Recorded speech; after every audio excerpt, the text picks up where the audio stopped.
மணி அளவில் காணாமல் போனதாக காவல் அவசர உதவி எண் 100 மூலம் தகவல் கிடைக்கப்பெற்றது. தகவல் கிடைத்தவுடன் காவல்துறையினர் உடனடியாக சம்பவ இடத்திற்கு சென்று விசாரணை மேற்கொண்டு புகார் பெற்று அதே இரவு சுமார் 10 மணி அளவில் குழந்தை காணாமல் போனது தொடர்பாக வழக்கு பதிவு செய்யப்பட்டது. இதனைத் தொடர்ந்து கருமத்தம்பட்டி உட்கோட்ட துணை காவல் கண்காணிப்பாளர் மேற்பார்வையில் 5 தனிப்படைகள் அமைக்கப்பட்டு காணாமல் போன சிறுமியை தேடும் பணி தீவிரப்படுத்தப்பட்டது. விசாரணையின் போது சிசிடிவி காட்சிகள் மற்றும் தொழில்நுட்ப ஆதாரங்கள் ஆய்வு செய்யப்பட்டதில் நாகப்பட்டினத்தை சேர்ந்த கார்த்தி வயது 33, தகப்பன் பெயர் காசிநாதன்.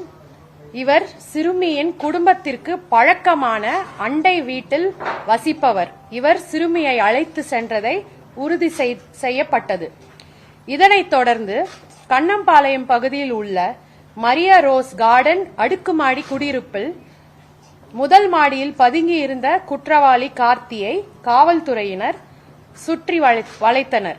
அப்போது காவல்துறையினரிடமிருந்து தப்பிக்க முயன்ற அவர் மேல் மாடியில் இருந்து குதித்ததில் அவருக்கு வலது கை மற்றும் வலது காலில் முறிவு ஏற்பட்டது. பின்னர் அவர் கைது செய்யப்பட்டார். விசாரணையில் குற்றவாளி கார்த்தி சிறுமியை ஆசை வார்த்தை கூறி ஏமாற்றி அழைத்து சென்று பாலியல் வன்கொடுமை செய்து பின்னர் கண்ணம்பாளையம் குளம் அருகில் உள்ள தென்னந்தோட்டத்தில் கொலை செய்ததை ஒப்புக்கொண்டார். மேலும் நடைபெற்ற விசாரணையில் பாரதிபுரம் பள்ளப்பாளையத்தை சேர்ந்த மோகன் வயது 30, தகப்பன் பெயர் ராமசாமி என்பவர் முக்கிய குற்றவாளிக்கு உறுதுணையாக இருந்தது தெரிய வந்தது. இதனை அடுத்து அவர் கைது செய்யப்பட்டு நீதிமன்ற காவலுக்கு அனுப்பப்பட்டார். கைது செய்யப்பட்ட கார்த்தி தற்போது கோவை அரசு மருத்துவக் கல்லூரி மருத்துவமனையில் சிகிச்சை பெற்று வருகிறார். இவ்வழக்கு சிறுமி மீதான பாலியல் வன்கொடுமை தொடர்புடையது என்பதால் வழக்கில் போக்சோ சட்டப்பிரிவுகளின் கீழ் அவர்கள் மீது கடுமையான நடவடிக்கை எடுக்கப்படும். முதல் தகவல் கிடைத்தவுடன் காவல்துறையினர் மேற்கொண்ட துரிதமான நடவடிக்கை மற்றும் காவல்துறையினர் தயார் நிலை காரணமாக 24 மணி நேரத்திற்குள் வழக்கு கண்டறியப்பட்டு வழக்கின் குற்றவாளிகள் கைது செய்யப்பட்டுள்ளனர்.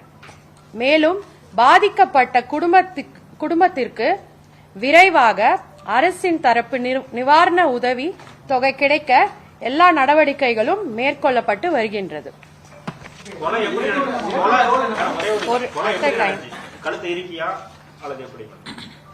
இன்னைக்கு போஸ்ட்மார்ட்டம் ஃபைண்டிங்ஸ் இன்னைக்கு தான் போஸ்ட்மார்ட்டம் கண்டக்ட் பண்ணிருக்காங்க. சோ போஸ்ட்மார்ட்டமோட ரிப்போர்ட் வந்த பிறகுதான் அது ஊர்ஜிதம் செய்யப்படும். யாராவது ஒருத்தர்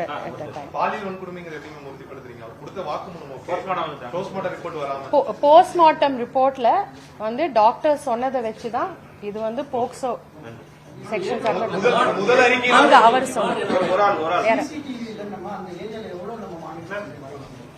ஏறத்தாழ அதாவது ஃபர்ஸ்ட் இன்ஃபர்மேஷன் கிடைச்சதுல இருந்து எஃப்ஐஆர் உடனே போட்டோம். எந்த ஒரு டைம் டிலே இல்லாம எப்படியாவது அந்த குழந்தைய சீக்கிரம் கண்டுபிடிச்சு கொடுக்கணும்ன்ற நோக்கத்துல இரவு முழுக்க கிட்டத்தட்ட 200-250 சிசிடிவி கேமராஸை எங்களோட ஸ்பெஷல் டீம்ஸ் நாங்க சொன்ன மாதிரி 5 ஸ்பெஷல் டீம்ஸ் கண்டினியூஸா அனலைஸ் பண்ணி உடனடியாக ஒரு முக்கியமான க்ளூஸ் எங்களால எடுக்க முடிஞ்சது.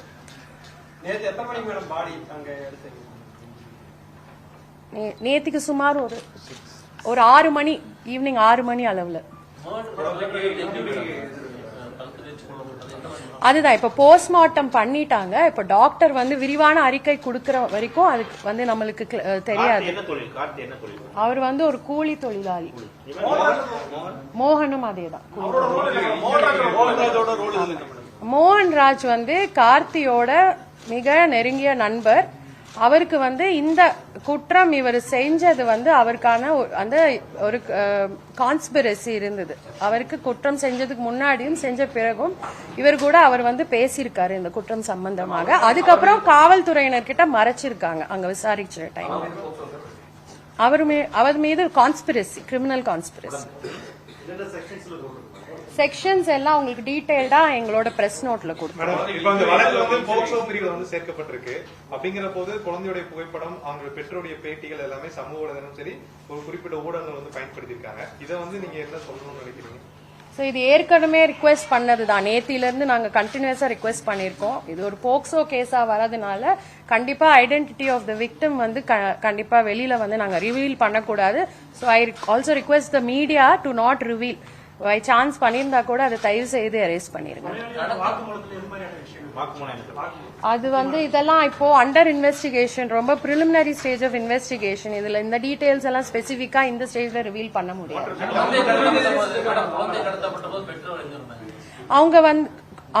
அவரு அந்த குழந்தையோட அப்பா வந்து வேலைக்கு போயிருந்தாரு. குழந்தையோட அம்மா வீட்லயே தான் இருந்தாங்க. குழந்தை வாசல்ல விளையாடிக்கிட்டு இருந்தாங்க. இல்ல சும்மா கூப்பிட்டுட்டு பேசிட்டு, ஏற்கனவே பக்கத்து வீடுன்றனால அவங்க வந்து ஒரு பழக்கத்துல தான் கூட போயிருக்காங்க. அதாவது முதல்ல அந்த ஏரியால போய் விசாரிக்கப்போ அவரும் சேர்ந்து வந்து போலீஸ் கிட்ட அப்படிதான் ஒரு இது சொல்லிட்டு தேடி இருக்கிற மாதிரி அந்த மாதிரி ஒரு தோற்றம் அவர் கொடுத்தாரு. அவங்க விக்டிம் சைட்ல இருந்து அந்த பகுதிக்கு ஒரு 20-25 நாள் முன்னாடி தான் புதுசா குடி ஏறி இருக்காங்க. அப்படிலாம் எதுவும் இல்லைங்க. இப்போ இது எதுவுமே இந்த ஸ்டேஜ்ல சொல்ல முடியாது.